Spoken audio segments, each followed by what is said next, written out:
se mi poraja to vprašanje, kakšna je bila ta duhovna konstitucija Janeza Pavla II., da je ganil najtrša srca. In dobil sem ta odgovor.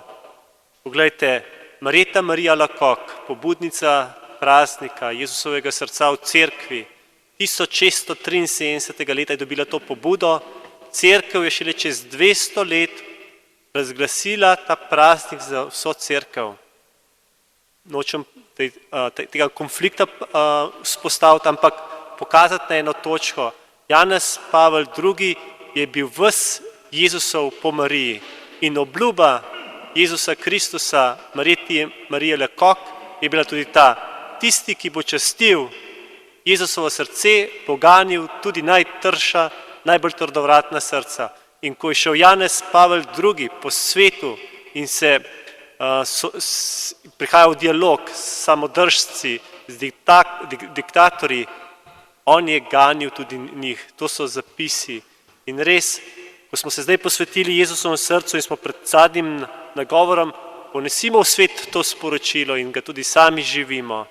Postanimo novi misionarji, kajti okoli nas so res vedno bolj trda srca in od nas je odvisno, kako bomo vzgajali, kam bo šel naš narod. V življenju kristjana ni naključij. Bog vodi našo osebno zgodovino in tudi zgodovino zgodovine. Velikokrat nam ta pogled ostaja nedoumljiv, zakrit, a v veri priznavamo, da je ta njegova zgodovina nadvse veličastna, strahu in ljubezni polno vzbujajoča. Ujeti to neizgovorljivo, to presežno, to nedoumljivo, bil bi to neizrekljiv esej, poezija, ki se ne konča na črki ali besedi. Prav na 20. obletnico slovenske samostojnosti in neodvisnosti že praznujemo beatifikacijo Janeza Pavla II., duhovnega očeta pomladi narodov konca prejšnjega tisočletja in stoletja. Neizmerne so njegove zasluge za dogodke iz začetka 90-ih. Njegova velika moralna avtoriteta, prav tako svetega sedeža, sta podprla tudi našo idejo o samostojni in neodvisni Sloveniji. Evropski poslanec in prvi predsednik vlade samostojne Republike Slovenije, gospod Lojze Peterle, nam bo spregovoril o njegovem pogledu in srečanju na Janeza Pavla II. Prosim. Brate in sestre, ekscelence, gospe in gospodje, nobenega habemus papam se nisem tako razveselil kot tistega 16. oktobra 1978, ko je beli dim iz Sikstinske kapele prinesel presenetljivo novico, da je bil za Petrovega naslednik izvoljen papež Slovan, Poljak, mož z takratnega komunističnega vzhoda.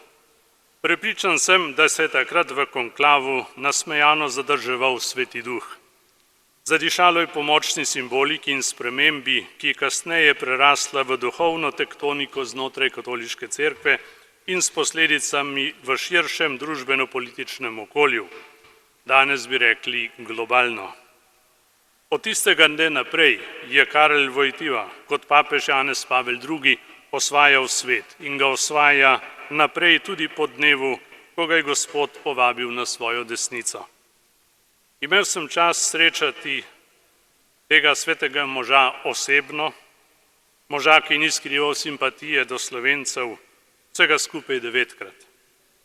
Prvič sem ga v družbi z doktorjem Štefanom Faležem srečal in se lahko z njim na kratko pogovarjal kot predsednik Slovenskih krščanskih demokratov. Ob kratki razlagi, kaj se dogaja v Sloveniji, sem ga vprašal tudi, kako je kot kratkovski nadškof prebiral družino. Namreč znano je bilo, da je tam družino, pravijo, precej prebiral in to mi je tudi potrdil. Že v prvem srečanju sem doživel njegovo pristno pozornost, odprtost in smisel za humor. Najpomembnejše med srečanji pa se mi zdi tisto v Castel Gandolfu poleti 1991, ko sem mu lahko spet v družbi z doktorjem Faležem po jutranji maši predstavil še nejasno sliko glede mednarodnega priznavanja Slovenije in ga prosil za podporo. Priznanje Slovenije strani Svetega sedeža 13. januarja 1992, kot je bilo že povedano, 2 dni prej kot takratna Evropska skupnost, ni bil edini izraz podpore z te strani. Vatikan je uporabil v podporo Slovenije tudi druge možnosti, še posebej v okviru Evropske konference o varnosti in sodelovanju. Je pa imelo priznanje, za katerega se je osebno zavzel Janez Pavel II, takrat izredno pomembno moralno-politično veljavo, ne samo v tako imenovanih katoliških državah. Vesel sem, da ta spomin ni enostransko in upam, da ga ne boste vzeli kot izraz samohvale. Ko sem se lahko pozdravil s papežem ob njegovem prvem obisku v Sloveniji na Brdu, je sam začel z besedami: "Se spomniš, vse se je začelo takrat, ko si me obiskal v Castel Gandolfu." Zame je bil to še en dokaz, da se je papež res osebno zavzel za Slovenijo. To, kar ponavadi, tako pravijo poznavalci, ni v navadi. In te njegove besede so bile zame tudi dokaz, da smo imeli v njem velikega zaveznika.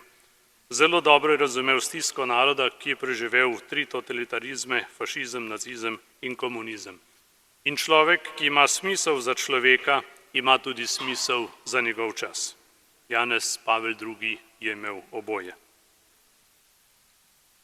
Dan kasneje pa je prišlo do protokolarno neobičajnega dogajanja. Moram biti malce oseben, ker sem bil vprašan, naj povem, kako sem srečeval papeža Janeza Pavla II. Namreč, ko sem po televiziji spremljal njegovo srečanje z mladimi v Postojni in mi je žal, da nisem bil tudi tam zraven, in njegov odziv na v angleščini peto pesem mladih za njegov rojstni dan, je slavljenec namreč dejal: "Saj niste Amerikanci, ker so mladi peli po angleško." No in jaz sem takoj poklical doktorja Faleža, če lahko zvečer papežu za rojstni dan zapojemo v ad hoc sestavi kaj bolj po slovensko. Falež se ni prvič izkazal za odličnega organizatorja in je vatikanski protokol prepričal v odobritev malega presenečenja.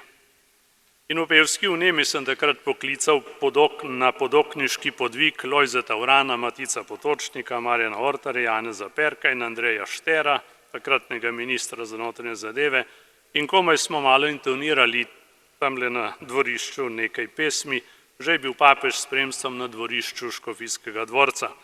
Priložnostni sekstet je najprej zapel Sotvori Gospodi, mnoga je leta, nadaljeval Skozarja zlati nam gore in tako naprej.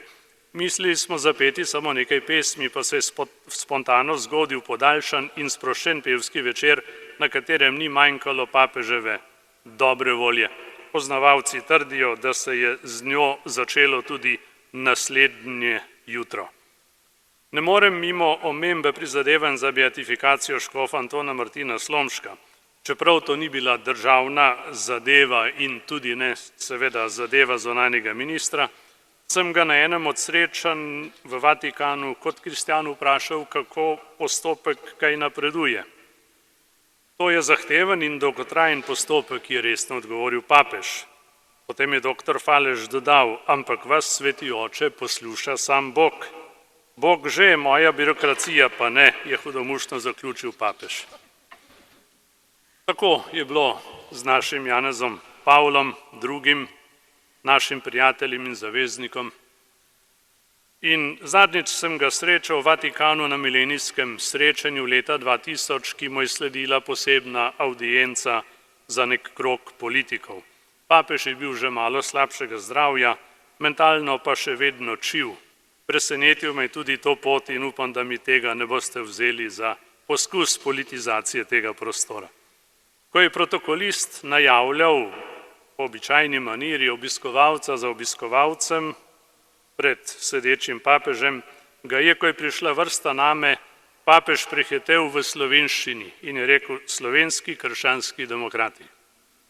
Priznam, da se mi je po tem pozdravu malce zatikalo, ko sem se našemu in mojemu papežu še enkrat in zadnjič zahvalil za vse, kar je dobrega storil za Slovenijo.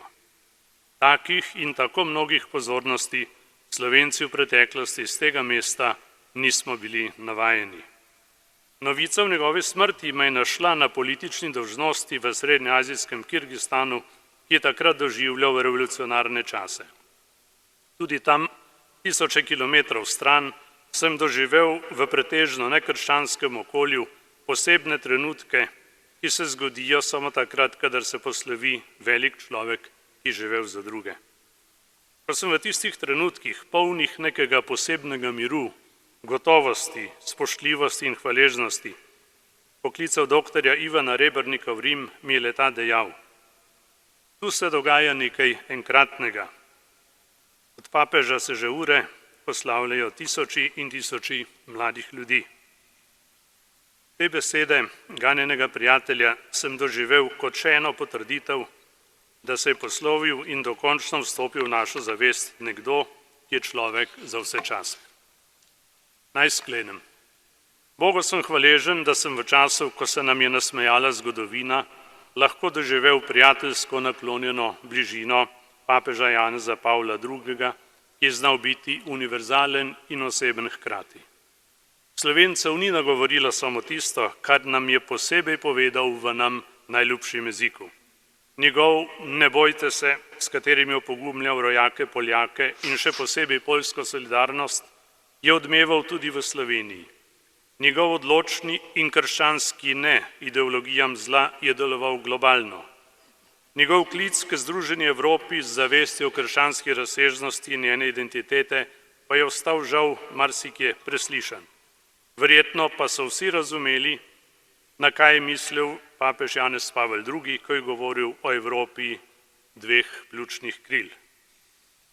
Kot politik in kristjan lahko z gotovostjo izrazim osebno in neosamljeno prepričanje, da je bil papež Janez Pavel II. Eden od ključnih botrov slovenske osamosvojitve in eden od očetov moderne in združene Evrope, ki je bila mogoče šele na podlagi spoštovanja človekovega dostojanstva in vseh njenih identitet. Vrsto let že ugotavljamo, kako in zakaj pri nas in v svetu ne gre. Ko iščemo trajnejše podlage za novo rast in ustvarjalno sožitje, se nam misli, besede in dejanja Janeza Pavla II. Ponujajo v premislek, v navdih in v posnemanje. Rešitev in naloga je kar naprej ena in ista. Postaviti človeka v sredino in daleč pred profit, oblast pa vrniti v službo skupnemu dobremu. Hvala, ker ste me poslušali.